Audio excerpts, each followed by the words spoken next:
আজিকালি প্ৰায়ে চুলি সৰিব লৈছে। চুলি সৰা বা চুলি পকাবোৰ কেনেকৈ ভাল কৰিব, আহক আমাৰ এই ভিডিঅ'টো চাই অলপ সহায় হ'ব। লগতে ভিডিঅ'টো শেষলৈকে চাই থাকক আৰু চেনেলটো ছাবস্ক্ৰাইব কৰি দিব।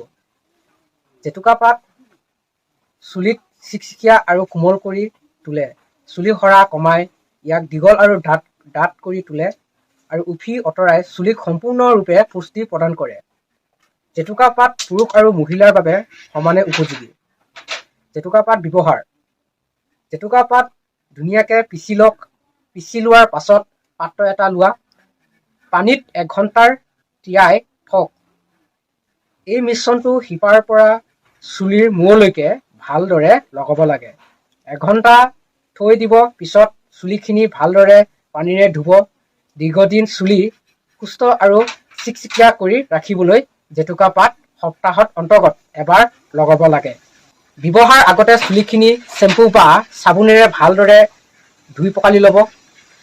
শুকুৱাব ভালকৈ চুলিখিনি, শুকুৱাই লওক যাতে তাত তেল নাথাকে আগৰ চুলিবোৰৰ।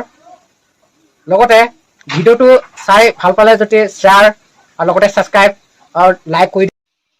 Thank U.